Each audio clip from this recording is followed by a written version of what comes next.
இன்றைக்கி நம்ம இந்த ஒரு வீடியோவில் எதை பற்றி பார்க்க போகிறோம் அப்படின்னு பார்த்தீங்கன்னா, மகளிருக்கான ஒரு பெரிய ஜாக்பாட் இனி ஆரம்பித்தாச்சுங்க. தமிழகத்தில் பேருந்துகளில் இலவசம் மற்றும் இலவச சிலிண்டர் இது எல்லாமே கொடுக்குறாங்க. கட்டணமில்லா பேருந்து சேவை முதலமைச்சர் விஜய் வெற்றி பயணம் திட்டத்துடைய அறிவிப்பை தொடர்ந்துட்டாருங்க.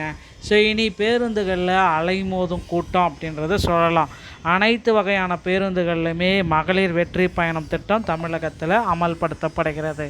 தமிழ்நாட்டில் மகளிருக்கான இலவச பேருந்து பயண திட்டம் பெருமளவில் விரிவாக்கம் செய்யும் வகையில் வெற்றி பயணம் என்ற புதிய திட்டம் அக்டோபர் 2ஆம் தேதி காந்தி ஜெயந்தி முதல் அமலுக்கு வர இருக்கிறது. ஸோ சட்டமன்ற பேரவையில் 110 விதியின் கீழே முதல்வர் விஜய் அவர்கள் இதற்கு ஜிஓவை பாஸ் பண்ணிட்டாருங்க.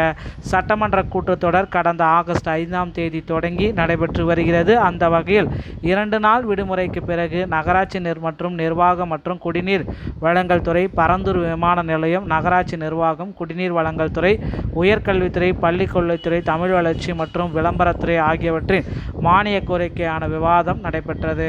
ஸோ 2 நாள் விடுமுறைக்கு அப்புறம் இன்றைக்கி ஓப்பன் பண்ணாங்க. இதில் பார்த்தீங்கன்னா மாவட்டங்களுக்கு இடையேயான மப்சல் புறநகர் பேருந்துகளில் மகளிருக்கான கட்டணம் சேவை இலவசம்.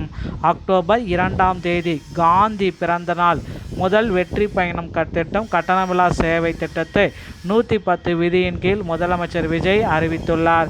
இது குறித்து முதல்வர் விஜய் சட்டப்பேரவையில் கூறியிருப்பதாவது: நாளைக்கு இந்தியாவே ட்ரெண்டாக போகும் முதல்வரின் டெல்லி விசிட் எக்ஸ்க்ளூசிவான வளர்ச்சி பொருளாதாரத்தை மட்டும் சார்ந்ததல்ல அப்படின்ற மாதிரி எல்லாமே கூறினார். இந்த வெற்றி பயணம் திட்டத்தினுடைய முக்கியமான அம்சங்கள் அப்படின்னு பார்த்தீங்கன்னா, இதுவரை நகர பேருந்துகளில் 40 கிலோமீட்டர் வரை மட்டுமே சாதாரண மற்றும் மலை பேருந்துகளில் இலவச பயணம் அனுமதிக்கப்பட்டு வந்தது. இனி மாநகரம் மற்றும் நகர்ப்புறங்களில் இயங்கும் எக்ஸ்பிரஸ், எல்எல்எஸ், டீலக்ஸ் போன்ற அரசு பேருந்துகளிலும் பெண்கள் இலவசமாக பயணிக்கலாம். மாவட்டங்களுக்கு இடையேயான பேருந்துகளிலும் இனி இலவசமாக பயணிக்கலாம் அப்படின்றத குறிப்பிடுறாங்க.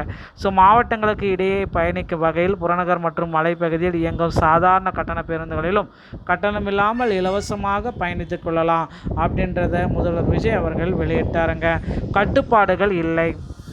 இந்த திட்டத்தில் பயனடைவதற்கு எந்த விதமான வருமான உச்சவரம்போ அல்லது பயண எண்ணிக்கை கட்டுப்பாடோ கிடையாது. இந்த விரிவாக்கத்தின் மூலம் மாணவிகள் தொலைதூரத்தில் உள்ள கல்லூரிகளுக்கு பணிக்கு செல்லும் பொழுது தங்கள் இடங்களுக்கும் மருத்துவ தேவைகளுக்கும் எந்தவித பயண கட்டணமின்றி செல்ல முடியும் அப்படின்றத குறிப்பிடுறாங்க. வெற்றி பயணம் என்பது வெறுமனே கட்டணமில்லா பேருந்து பயணம் மட்டுமல்ல, ஒரு மாணவியின் கல்வி, தொழிலாளியின் வேலைவாய்ப்பு, ஒரு தாயின் குடும்ப பொறுப்பு மற்றும் தொழில் முனைவோரின் முன்னேற்றம் ஆகியவற்றை இது குறிக்குதுன்னு சொல்கிறாங்க. ஸோ இப்போ பார்த்திங்கன்னா தாவேக ஆட்சிக்கு வந்த பிறகு பெண்கள் பயன்பெறும் வகையில் இந்த திட்டங்களில் முதல்வர் விஜய் அவர்கள் கொடுத்துட்டாருங்க. மாதந்தோறும் இனி 2500 ரூபாய் விரைவில் வழங்க போகிறாங்க. 6 சிலிண்டர், அதற்கு பதிலாக 3 சிலிண்டர் வழங்கும் திட்டத்தை முதல்வர் விஜய் அவர்கள் அறிமுகப்படுத்திட்டார். ஓகேங்களா? ஸோ தகுதியானவர்கள் பார்த்திங்க அப்படின்னா ஆண்டு வருவாய் 2 லட்சத்துக்குள் மிகாமல் இருக்கணும், பில் தங்கியுள்ள. ஸோ இதில் பார்த்திங்கன்னா நிறைய பேருக்கு இந்த டைம் பார்த்திங்கன்னா வர இருக்குது. 3 சிலிண்டருக்கான விலை அவர்களுடைய வங்கி கணக்கில் வர வைக்கப்படும் என அறிவித்துள்ளார். மேலும் சிறு மற்றும் குறு விவசாயிகளுடைய குடும்பத்தினர் மற்றும் மாற்றுத்திறனாளி குடும்பத்தினரும் இதில் பயன்பெற முடியும். ஸோ பெண்களுக்கு 110 விதியின் கீழே இதை கொண்டு வந்துட்டார். இந்த பேருந்துகளில் இலவசம். ஸோ தமிழக அரசு போக்குவரத்து கழகங்களில் இனி தனியார் பேருந்துகள் பார்த்திங்கன்னா போக்குவரத்தை போராட்டம் செய்கிறதா இருக்காங்க. ஏன்னா பெண்களுக்கு இலவசம் என்ற அறிவிப்பை கொடுத்ததுனால தனியார் பேருந்துகள் போராட்டம். ஆல்ரெடி தனியார் பேருந்துகள் ஒரு பக்கம் கட்டண கொள்ளையை மக்களிடையே பிடுங்கிட்டு இருக்காங்க. இப்போ திரும்பவும் பார்த்திங்கன்னா போக்குவரத்தில் போராட்டம் நடத்த போகிறதா சொல்லியிருக்காங்க. பொறுத்து நாம் பார்க்கலாம். தமிழக அரசு போக்குவரத்து துறையில் காலி பணியிடங்கள் 30,000 பேரை உடனடியாக நிரப்பணும். அதற்கு பார்த்திங்கன்னா இன்றும் போராட்டம் நடத்த இருக்காங்க. ஸோ பொறுத்து நாம் பார்க்கலாம் என்ன நடத்துகிறாங்கன்றது.